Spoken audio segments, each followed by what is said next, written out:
അതെ, സത്യമായിട്ടും നിങ്ങളാരെയും വിശ്വസിക്കരുത്. സങ്കടമുണ്ട് കേട്ടോ. എന്താടാ നീ ഈ ഒരു ഇത് തുടങ്ങുന്നതിന് മുമ്പേ നീ ഇങ്ങനെ കോമഡിയോ ഒക്കെ കാണിച്ചുകൊണ്ടിരിക്കുന്നത് അല്ലേ എന്നായിരിക്കും നിങ്ങൾ ചിന്തിക്കുന്നത്. അതെ, ഹെൽനോസ് പാട്ട് വന്നിട്ടുണ്ടായിരുന്നു, ആരെയും വിശ്വസിക്കരുതെന്നുള്ള ഒരു വീഡിയോ ആയിട്ട്. കാര്യം എന്താണെന്നായിരിക്കും നിങ്ങൾക്ക് പലർക്കും മനസ്സിലാവാത്തത്. എന്നാൽ ഞങ്ങൾക്ക് യൂട്യൂബേഴ്സിൻ്റെ ഇടയിൽ അറിയാം കാര്യം എല്ലാം. നിങ്ങൾക്ക് മനസ്സിലാവാൻ വേണ്ടി ഞാൻ പറയാം. കാര്യം എനിക്ക് ഈ പുള്ളിക്കാരിയെ സേവ് ചെയ്തിട്ടോ ഒന്നും കാര്യമില്ലല്ലോ. ഈ പുള്ളിക്കാരി ഭയങ്കര അന്ധമായി വിശ്വസിച്ചു. ഇത് ചെയ്തോട്ടെ, ഇത് വലിയ ഇഷ്യൂ ഒന്നും ആവത്തില്ലെന്ന് പറഞ്ഞിട്ട് നമ്മുടെ സായി അണ്ണനോട് പറഞ്ഞിട്ട് ഒരു ആഡ് ചെയ്തിരുന്നു. ലോകോത്തര തട്ടിപ്പ് ഒരു ആഡ് ചെയ്തിരുന്നു. അത് കഴിഞ്ഞിട്ട് സായി അണ്ണൻ ഈ പ്രശ്നമൊക്കെ വന്നു കഴിഞ്ഞപ്പോൾ നീ ഇങ്ങനെ പറഞ്ഞല്ലേ എന്ന് പറഞ്ഞു. എന്നിട്ട് JBയെ വിളിച്ചിട്ട് സായി അണ്ണൻ നൈസായിട്ട് അങ്ങോട്ട് ഒറ്റിയത് മാത്രമല്ല, അപ്പോഴൊന്നും പാട്ടേ അറിഞ്ഞില്ല ഇത് ചെയ്തത് സായി അണ്ണനാണ്. പാട്ട് അത് കഴിഞ്ഞിട്ട് ഗ്രാജുവലി ഇങ്ങനെ മുന്നോട്ട് പോയപ്പോൾ സായിയുടെ സ്ഥിരം ഒരു ഗുണ്ട നേതാവുണ്ട്, നിങ്ങൾക്കറിയാം, മണലെണ്ണൻ, സാൻഡ് റിയാക്ട്. അപ്പോൾ സാൻഡണ്ണനെ സായി സ്ഥിരമായിട്ട് ആൾക്കാർക്ക് പണി കൊടുക്കണമെങ്കിൽ കൊട്ടേഷൻ കൊടുക്കുന്ന ആദ്യത്തെ സ്റ്റെപ്പാണ് സാൻഡണ്ണൻ. അങ്ങനെ സാൻഡണ്ണനെ വിളിച്ച് സായി നൈസായിട്ട് പറഞ്ഞു, ഞാൻ എന്തായാലും എയറിലാണ്, എന്നെയും കൂടെ ചേർത്ത് അവളെ അങ്ങ് എയറിലാക്കിക്കോളാൻ. ഇതിൻ്റെ ഓഡിയോ ക്ലിപ്പ് അപ്രത്യക്ഷമായി ഈ പാട്ട് കേൾക്കാൻ സാധ്യമായി. എന്നാലും എൻ്റെ ഡൂഡേ കുടിച്ച വെള്ളത്തിൽ സായിയെ വിശ്വസിച്ച് നിനക്ക് അബദ്ധം പറ്റിയത്. നീ തട്ടിപ്പ് നടത്തി നാട്ടുകാരറിയാതെ കൊണ്ടുപോകാൻ സായിയോട് വിളിച്ചു പറഞ്ഞത് പൊട്ടത്തരമായിപ്പോയി. അതാണ് എനിക്ക് പാട്ടയോട് പറയാനുള്ളത്. അപ്പം ഇതാണ് ഇതിൻ്റെ സത്യം. അപ്പോൾ യൂട്യൂബേഴ്സിൻ്റെ ഇടയിൽ നിങ്ങൾക്കറിയാമെന്നും അറിയാത്തതായിട്ട് ഒരുപാട് കാര്യങ്ങളുണ്ട്. ഇപ്പം ഞാൻ ഒലിവിയുടെ കേസിലൊക്കെ ഇതായിട്ട് വരുമ്പോൾ നമുക്കറിയാം ഇത് കൊട്ടേഷനാണെന്നുള്ള കാര്യം. അത് ഈ സാധാരണ ജനങ്ങൾക്കറിയില്ല.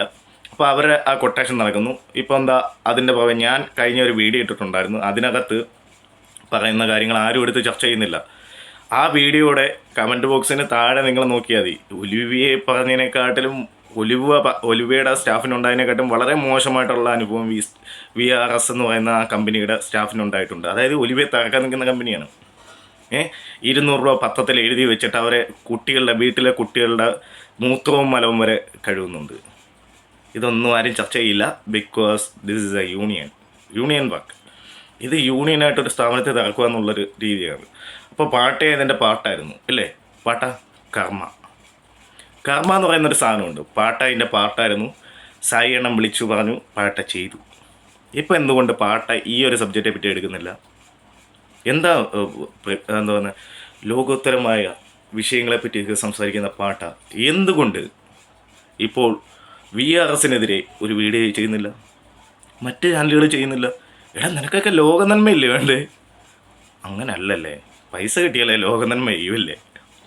അപ്പം ഞാൻ ഇന്നലെ ഇട്ട വീഡിയോയ്ക്ക് കമൻറ്റ് ബോക്സിൽ നിങ്ങൾ നോക്കിയാൽ മതി.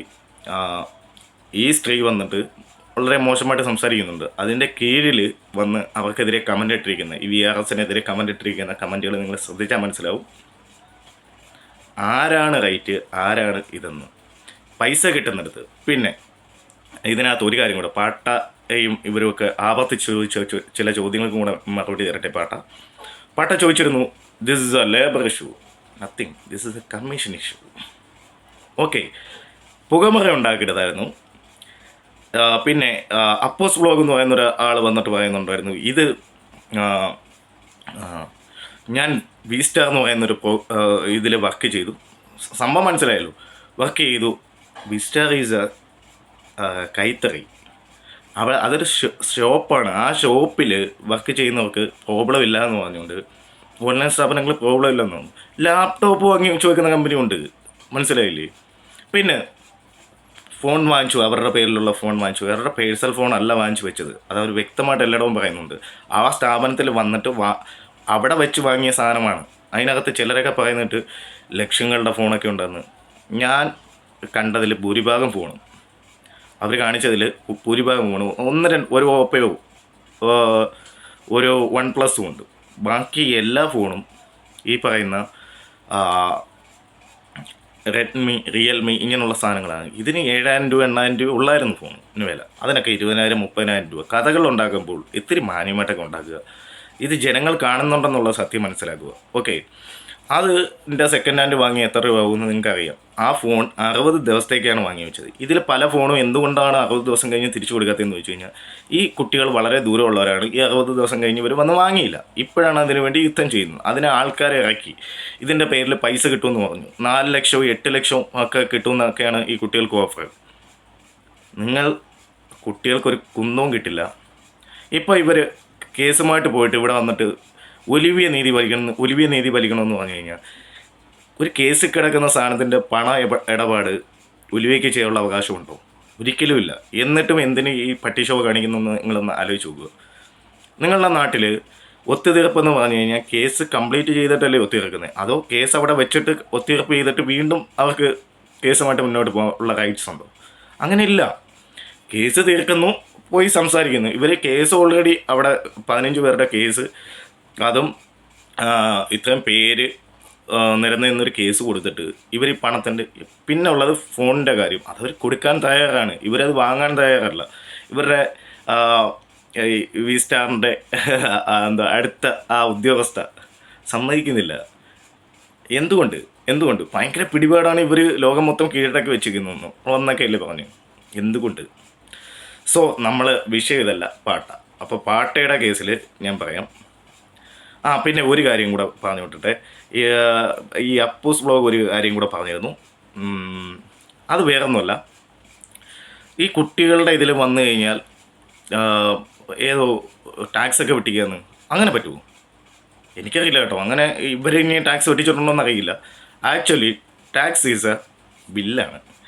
ബില്ലിലാണ് ടാക്സ് ചെയ്യുന്നത്. അല്ലാതെ ഒരിക്കലും ഏത് അക്കൗണ്ടിൽ പോകുന്ന പൈസയ്ക്കല്ല ചെയ്യുന്നത്. അവിടെ ഒരു സാധനം കൊടുത്തു കഴിഞ്ഞാൽ അതിന് ബില്ല് ചെയ്യും. ആ ബില്ലിനാണ് ഇത് ചെയ്യുന്നത്. ആ പൈസ ഇവർ വാങ്ങി ഇവരുടെ അക്കൗണ്ടിൽ ഇട്ടാലും ട്രാൻസ്ഫർ ചെയ്ത് വേറൊരു അക്കൗണ്ടിൽ പോയാലും ഒക്കെ ബില്ലിനാണ് ഇത് ചെയ്യുന്നത്. എന്തിനാണ് ഈ നുണ പറഞ്ഞ് ഇത് വെക്കുന്നത്? അപ്പോൾ പാട്ടയും കുറച്ച് നാൾ കൊണ്ട് ഇത് പറഞ്ഞുകൊണ്ടിരുന്നത്. പാട്ട ഈസ് കർമ്മ, തിരിച്ചടിക്കും.